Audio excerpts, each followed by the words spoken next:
여러분 다시 만나서 반갑습니다. 주님의 이름으로 여러분들을 진심으로 사랑합니다. 오늘도 성경 봉독하고 기도하고 하나님의 말씀 생각하도록 하겠습니다. 하나님의 말씀은 로마서 2장 4절로 5절 말씀입니다. 봉독하겠습니다. 혹 네가 하나님의 인자하심이 너를 인도하여 회개하게 하심을 알지 못하여 그의 인자하심과 용납하심과 길이 참으심이 풍성함을 멸시하느냐. 다만 내 고집과 회개하지 아니한 마음을 따라 진노의 날 곧 하나님의 의로우신 심판이 나타나는 그날에 임할 진노를 내게 쌓는도다. 아멘. 기도하겠습니다. 사랑과 은혜가 풍성하신 하나님 아버지 감사합니다. 이 시간도 하나님의 말씀을 생각하는 소중한 시간입니다. 말씀들을 마음으로 받고 마음에 새기고 믿음으로 삶에서 승리하며 살게 하옵소서. 예수님 이름으로 기도드리옵나이다. 아멘. 여러분 지난 한 주간도 평안하셨는지요? 한 주간 동안 지나오면서 또 감사하는 여러분들 될 수 있기를 바라겠습니다. 날이 더우면 더운 대로 또 비가 오면 오는 대로 하나님께 감사할 수 있기를 바라겠습니다. 미국의 프로야구 선수 커비 피켓이라는 분이 있었습니다. 10년 연속 올스타에 뽑히고 또 6번이나 골든 글러브상을 받았던 대단한 선수였습니다. 1966년 클리브랜드 팀과 경기 도중에 상대팀 투수가 공을 던졌는데 그 공에 맞아가지고 오른쪽 눈을 실명하게 되었습니다. 결국 그 일로 은퇴할 수밖에 없었습니다. 병원에 입원한 후에 그 사람은 여러 가지 생각이 많았겠지만 부상을 입힌 투수에게 전화를 해서 괜찮다고 오히려 상대를 위로해 줬습니다. 그리고 매우 감동적인 말을 했습니다. 이제 오른쪽 눈 때문에 빠른 공을 볼 수는 없게 되었지만 하나님을 집중해서 바라보는 데는 아무 지장이 없습니다. 눈이 하나 안 보여도 기도 응답 받는데 아무 문제가 없습니다. 저는 아직도 사랑하는 아내와 아이들의 모습을 잘 볼 수 있습니다. 라고 얘기를 했다 그럽니다. 여러분들 우리가 상황 따라 우리의 기분 따라 왔다 갔다 해서는 안 될 줄 압니다. 어떤 상황 속에서도 하나님을 바라보고 또 감사할 수 있고 이겨낼 수 있는 우리들이 되어야 될 줄 압니다. 바울 사도는 오늘 로마서를 쓰고 있습니다. 로마서를 쓰면서 예수님의 복음에 대해서 사람들이 알기를 원했습니다. 그래서 로마서 1장에서 하나님을 떠난 인간들의 모습이 어느 밑바닥까지 내려갈 수 있는지를 잘 설명을 했습니다. 그리고 2장에 들어서면서 자기는 좀 나았다 이렇게 생각하는 사람들을 향해서 너희들도 죄인이다 라는 얘기를 해주었습니다. 그러면서 인간은 모두가 다 죄인이다 라고 얘기를 하고 있어요. 결국 향하는 곳은 어디예요? 예수님을 향해서 나가고 있는 것을 볼 수가 있습니다. 오늘 본문에서는 하나님이 어떤 분이시며 인간이 해서는 안 될 일과 또 꼭 해야 할 일을 살펴보려고 합니다. 그럼 먼저 우리 하나님은 어떤 분입니까? 오늘 본문을 보면 인자하신 하나님이시다라는 걸 강조하고 있습니다. 4절을 보면은요.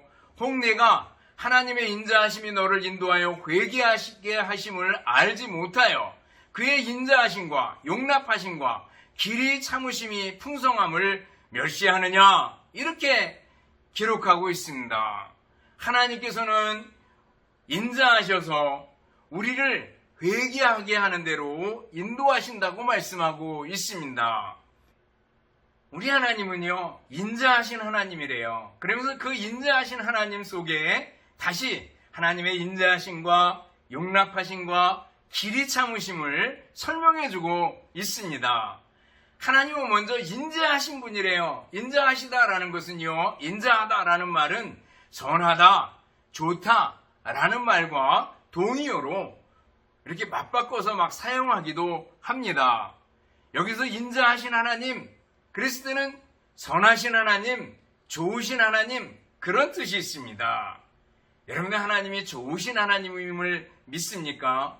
우리가 잘 알잖아요. 좋으신 하나님, 좋으신 하나님, 참 좋으신 나의 하나님. 하나님이 참 좋으신 분이다라는 거예요. 여러분의 하나님이 좋으신 하나님, 선하신 하나님, 인자하신 하나님이심을 믿고 살 때 우리는 큰 능력으로, 힘으로 살아갈 수 있는 줄을 믿습니다. 좋으신 하나님의 그 좋으심, 선하심이 어디 나타납니까? 하나는 창조사역에 나타납니다. 창세기 1장을 보면은요, 하나님께서 하늘과 땅을 만드시고 좋았더라, 보시기에 좋았더라. 또 동물과 식물들을 만드시고 보시기에 좋았더라. 사람을 만드시고는 힘이 좋았더라 라는 표현을 쓰고 있습니다. 창조주 하나님께서 천하 만물을 창조하시고 인간을 만드시고 좋아하셨대요. 그리고 그 창조물, 피조물 속에는요, 하나님의, 좋으신 하나님의 손길이 묻어나 있고 배어 있습니다. 여러분들, 우주에 돌아가는 모습 하나 볼 때마다, 그리고 식물이 자라가는 것 하나 볼 때마다, 그리고 우리 몸의 일부분을 볼 때마다 하나님의 창조하심이 신비롭지 않습니까? 이번에 제가 무지개반 수술을 했습니다. 양쪽 발, 엄지발가락을 이렇게 수술을 했는데, 엄지발가락이 없으니까, 엄지발가락이 제대로 작동을 못하니까 몸이 항상 기우뚱기우뚱 하게 되는 걸 볼 수가 있어요. 어쩌면 아무렇지도 않고 그냥 느끼지도 못하고 살아갔는데 매우 중요한 신체의 일부분이구나 라는 걸 알게 됩니다. 우리의 눈, 코, 입, 그리고 피부 감각기관, 또 뇌, 신경계 하나하나 생각할 때마다 하나님의 창조하심이 신묘막칭하심이라 라는 것을 생각하게 됩니다. 좋으신 하나님의 손길이 묻어있는 창조입니다. 그 좋으신 하나님께서는요, 창조하실 뿐만 아니라 섭리하심에도 나타납니다. 하나님께서 그냥 창조하시고 끝낸 게 아니라 지금도 다스리시고 돌보신다라는 걸 우리는 압니다. 하나님께서 선인과 악인에게 골고루 해를 주시고 비를 주시는 걸 볼 수가 있습니다. 악인들이 농사 짓는다고 농사가 잘 안 되는 게 아니잖아요. 하나님께서 똑같이 해를 주시고 비를 주셔서 농사를 짓도록 해주시고 추수를 할 수 있도록 해주신다라는 겁니다. 하나님의 섭리 속에서 다스리시고 하나님께서 우리를 인도하신다라는 걸 볼 수가 있습니다. 소위 일반 은총이라고 얘기할 수 있는 모든 부분에 하나님의 섭리의 손길이 나타나 있습니다. 그리고 하나님께서 특별히 우리를 부르심 속에 하나님의 좋으심이 나타났습니다. 우리가 어떤 사람들이에요? 우리는 정말 아무것도 아닌 인간들 아니겠어요? 바울사도가 형제들아 너희를 부르심을 보라. 너희 중에 물몰려온 자가 많지 않고 너희 중에 강한 자가 않지만 하나님께서 약한 자들, 미련한 것들을 택해서 강한 자들을 부끄럽게 하셨다고 말씀하고 있잖아요. 여러분들, 하나님께서 우리를 부르심 속에 하나님의 선하심, 하나님의 좋으심이 나타나 있는 걸 볼 수가 있습니다. 하나님 어떤 분이라고요? 인자하신 분이다라는 거예요. 좋으신 하나님이다라는 거죠. 또 오늘 본문을 보면요, 용납하신과 그랬습니다. 하나님께서 우리를 용납해 주신대요. 용납하다라는 말 속에는요, 관용, 관대하다 이런 뜻이 포함되어 있습니다. 하나님께서는 우리의 죄가 심각하고 중대함에도 불구하고 우리를 받아주시고 용납해 주신다는 거예요. 죄인인 우리들을 하나님께서 받아주신다는 거예요. 아담과 하와를 보셔요. 하나님께서 아담에게 선악을 알게 하는 나무의 과실을 따먹으면 반드시 죽으리라 이렇게 말씀해 주셨습니다. 그런데 아담과 하와가 그것을 따먹습니다. 그랬을 때 즉시로 죽어 마땅하지만 하나님께서는 즉시로 죽이시지 않습니다. 그들의 생명을 연장시켜주고 보류해주고 대신 그들에게 원시복음이라고 하는 여자의 후손에 관한 약속을 해주십니다. 예수님을 보내주겠다라는 약속을 그들에게 들려주는 것을 볼 수가 있습니다. 이것은 하나님의 용납하심 관용입니다. 우리가 지금도 죄를 범할 때마다 하나님께서 벌하신다면 하나님 앞에 설 수 있는 인간이 누가 있겠어요? 그런데 하나님께서 관용하시고 품어주시고 연기하시고 보류해 주신다라는 거예요. 이게 용납입니다.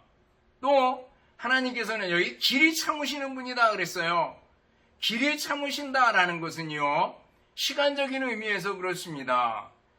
여기 용납하심이 죄의 중대성에 대해서 아무리 큰 죄를 범한 죄인이라도 하나님께서 용납하신다라는 것을 얘기해 준다면 길이 참으신 속에는 하나님께서 오래도록 시간적으로 인내하고 기다리고 참으신다라는 것을 보여주는 겁니다.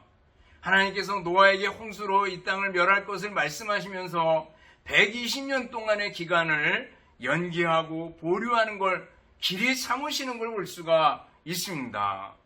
또 이스라엘 역사를 보아도 이스라엘 백성들이 광야 40년 동안에 그리고 사사기 시대 동안에 남북 왕조 왕국 시대 동안에 얼마나 하나님을 거역하고 하나님을 싫어하고 하나님을 등지고 떠나갑니까? 그런데 하나님께서 참으시고 길이 참으시는 걸 볼 수가 있습니다.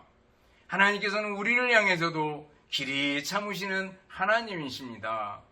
이 용납하심과 길이 참으심이 하나님의 인자하심의 일부분입니다. 인자하신 하나님, 그 하나님은 좋으신 하나님이시며 우리를 용납하시는 하나님이시며 길이 참으시는 하나님이시다라는 거예요. 그런데 하나님께서는 인자하신 하나님일 뿐만 아니라 어떤 분이라고요?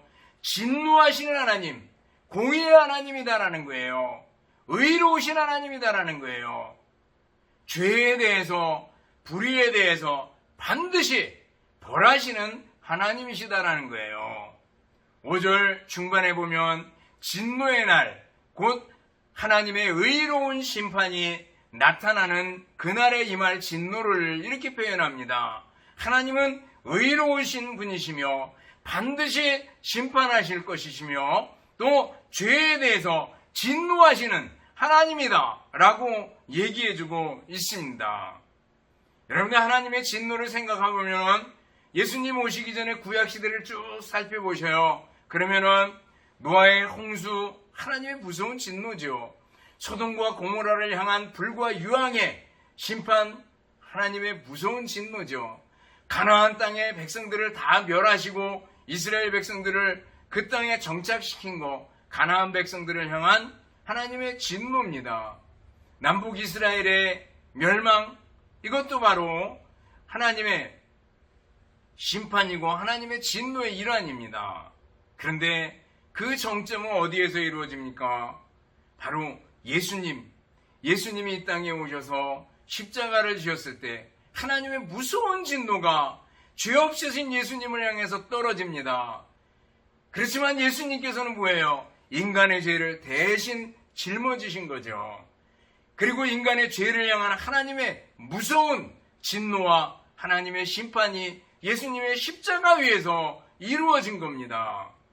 인간의 죄는 예수님께 전가되고 예수님께서는 온몸으로 하나님의 진노를 감당하셨다라는 거죠. 이것이 복음 아니겠어요? 그리고 하나님의 무서운 진노는 이제 예수님 다시 오시는 날 마지막 심판과 함께 이루어질 것이다라는 거예요. 하나님은 인자하신 하나님이시며 동시에 공의의 하나님, 진노하시는 하나님이시다라는 걸 우리들이 기억해야 합니다. 하나님의 진노에는요 특징이 있는데, 이 5절 상반절에 보면 다만 내 고집과 회개하지 아니한 마음을 따라 이렇게 얘기하고 있습니다. 죄의 정도에 따라 가지고 하나님의 형벌과 진노가 다를 것이다 라는 걸 얘기해 주고 있어요.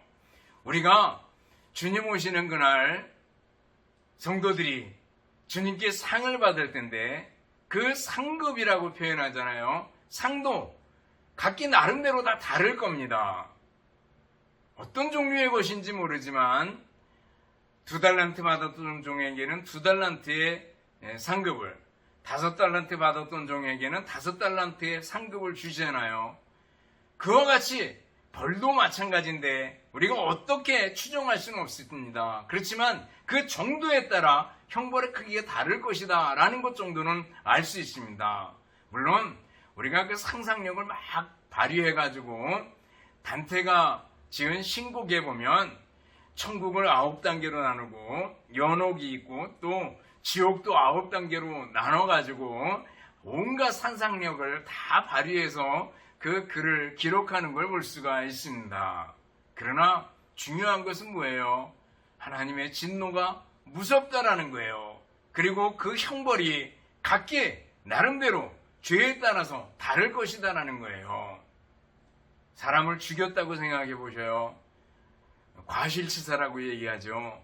자기가 모르고 한 것과 또 의도적으로 사람을 죽인 것과는 차등이 있잖아요. 그와 같이 하나님의 형벌에도 차등이 있을 것이다라는 거예요. 그리고 하나님의 진노는 너무나도 확실한 것이다라는 겁니다. 여기 날이라는 표현을 썼습니다. 진노의 날 이렇게 표현하고 있는데, 그 날이 있다라는 것은 하나님의 진노와 하나님의 심판이 확실하게 이루어질 것이다 라는 걸 얘기해주고 있습니다. 그리고 하나님의 진노, 하나님의 심판은요 공정하고 의롭다라는 거예요. 인간의 판단은요 기울어질 수 있습니다. 인간의 판단은요 똑같은 걸 보고도 좋다 그럴 수도 있고 나쁘다 그럴 수도 있습니다. 우리나라 정치하는 사람들이 있는데 당에 따라 가지고 똑같은 사건을 바라볼 때 정반대로 바라보는 경우들이 얼마나 많습니까? 그에 따라 가지고 판단을 낼 때도 서로 상반된 판단을 내리는 걸 봅니다. 12명의 성난 사람들, 12명의 노한 사람들이란 영화가 있습니다. 1957년에 나온 영화인데, 여기 보면 한 소년이 살인죄를 범했다고 이제 재판정에 서게 됩니다. 그리고 모든 증거들이 다 나오고 그래가지고 마지막 판결을 남겨두고 있는데, 그 전에 배심원들 12명이 다른 방에 옮겨서 그들 나름대로 회의를 합니다. 그래서 여기서 결정을 해서 그 소년이 살인죄를 정한 게 맞다. 그러면 바로 사형에 처해지도록 되어 있었습니다. 12명이 모였습니다. 그 중에 한 사람이 의장이 되고, 자, 우리 이제 마지막 판결을 해야 되니까, 평결을 해야 되니까 여기서 결정을 합시다. 빨리빨리 합시다. 이렇게 얘기합니다. 그리고 어떤 사람들은 얘기해요. 오늘 야구 경기가 있는데 그거 빨리 보러 가야 되니까 빨리 합시다. 어떤 사람은 배고프니까 빨리 합시다. 온갖 얘기가 다 나왔습니다. 그래서 회의를 진행을 합니다.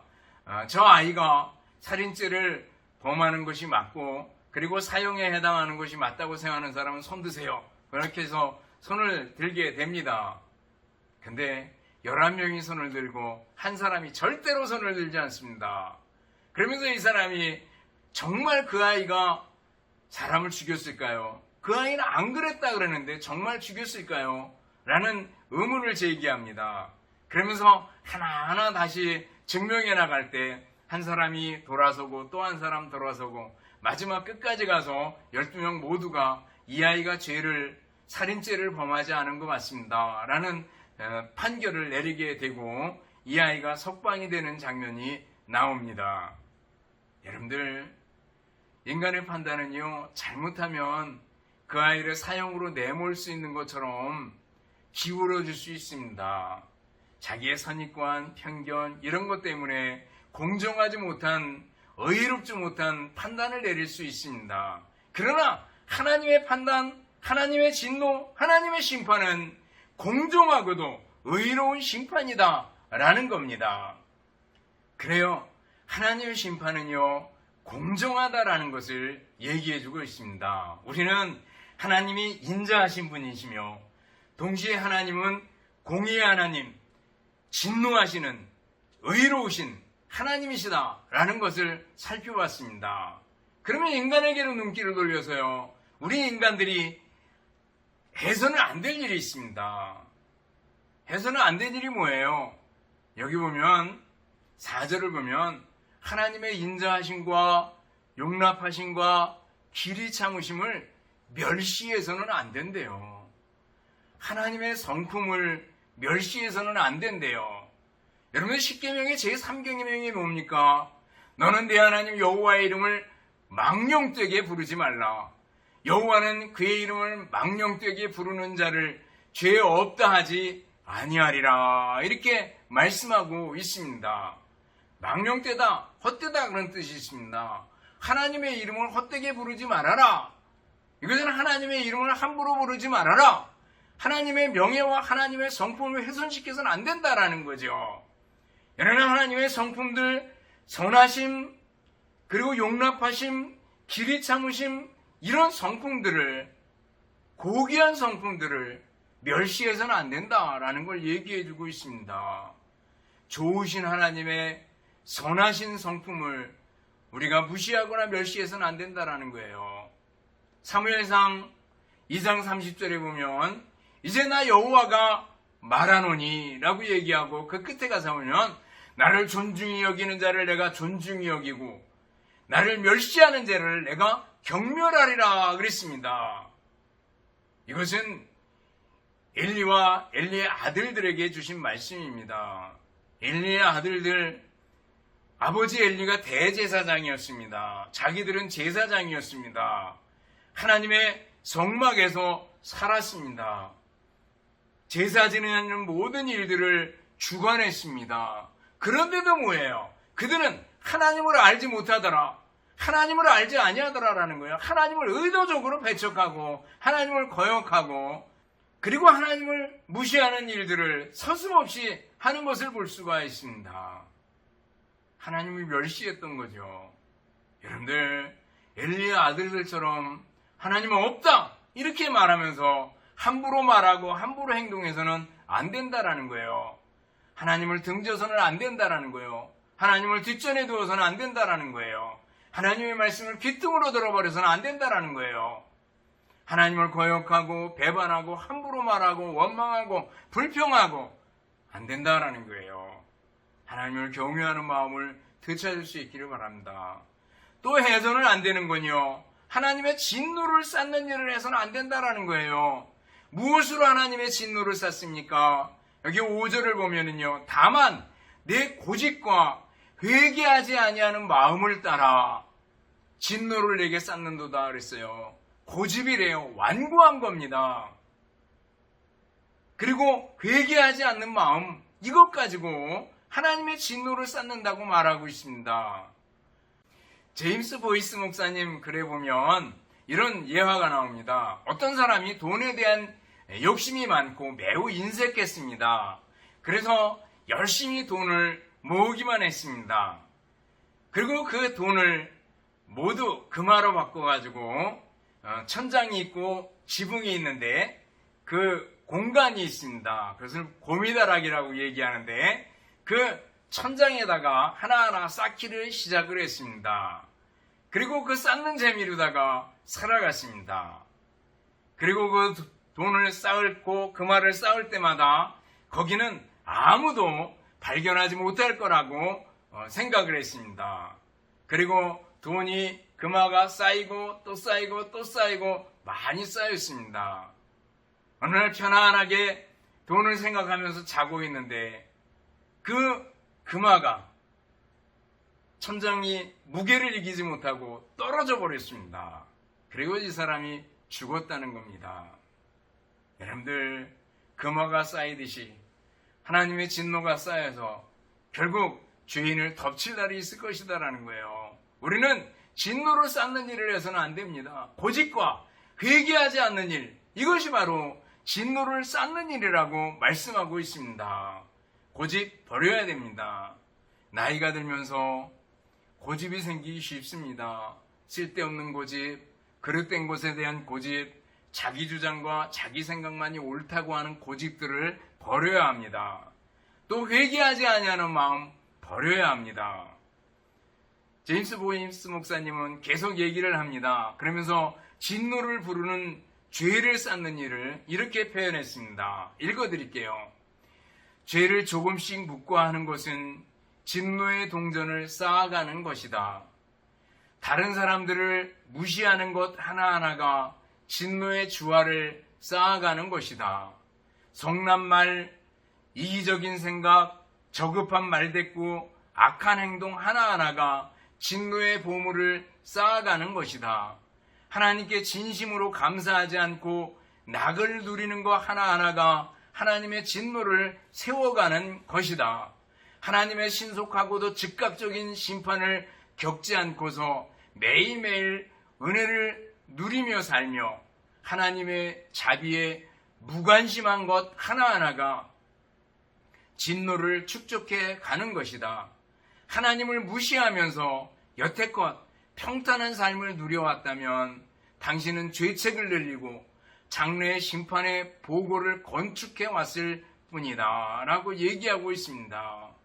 우리가 살아가면서 하나님을 생각하지 않고 하나님 무시하고 그냥 살아왔다면 하나님의 진노를 쌓는 거래요. 우리 자신을 한번 돌이켜보시기 바랍니다. 그렇다면 우리들이 적극적으로 해야 할 일은 무엇입니까? 하지 말아야 될 일, 하나님의 인자하심을 멸시해서는 안 된다라는 것, 그리고 하나님의 진노를 쌓는 일들 해서는 안 된다라는 거죠. 부정적인 것들입니다. 적극적인 면에서는 어떻게 해야 돼요? 그것은 바로 예수님입니다. 예수님께 초점을 맞추고 살아가야 됩니다. 하나님의 인자하심과 의로우신 하나님의 심판을 생각하는 사람은요, 반드시 예수님을 생각해야 됩니다. 예수님입니다. 좀 전에 설명드렸지만 예수님의 십자가는요, 바로 하나님의 인자하심, 하나님의 사랑의 표현이고 동시에 하나님의 공의로움, 하나님의 진노의 표현이다라는 거 아니겠어요? 하나님이 인간을 사랑하십니다. 그런데 인간이 죄인이에요. 그래서 어떻게 했어요? 예수님을 보내서 십자가에 죽게 하신 거 아니겠어요? 그리고 인간의 죄는 예수님께 옮겨지고, 그리고 하나님께서는 그 무서운 진노를 예수님을 향해서, 아니 인간의 죄를 향해서 쏟아 부으신 걸 볼 수가 있습니다. 그리고 사랑의 하나님, 인자하신 하나님께서 인간을 받아주시고, 그리고 하나님의 무서운 공의 진노는 예수님의 십자가 위에 다 쏟아 부으셨다라는 거예요. 그래서 인간의 죄의 문제를 해결해주고 받아주신 거 아니겠어요? 이게 복음 아니겠어요? 우리는 십자가에 달리신 예수님, 부활하신 예수님께 초점을 맞추고 살아가야 됩니다. 예수님, 예수님, 예수님만 생각하고 예수님 바라보고 믿음으로 전진하고 믿음으로 승리하는 여러분들이 되시기를 주님의 이름으로 축원합니다. 기도하겠습니다. 사랑과 은혜가 풍성하신 하나님 아버지 감사합니다. 오늘도 예수님만 바라보고 예수님만 생각하고 예수님께 초점을 맞추고 살아가는 저희들이 되게 하여 주시옵소서. 감사드리오며 예수님 이름으로 기도드리옵나이다. 아멘. 축도하겠습니다. 이제는 우리 주님 예수 그리스도의 은혜와 하나님 아버지의 극진하신 사랑하심과 성령님의 교통하시며 인도하심이 함께 모여 예배드리며 말씀대로 살기를 결단하는 우리 모든 성도들 머리머리 위에와 가정들 위에 주님의 몸된 교회와 우리나라 민족 위에 이제부터 영원토록 함께 있을지어다. 아멘.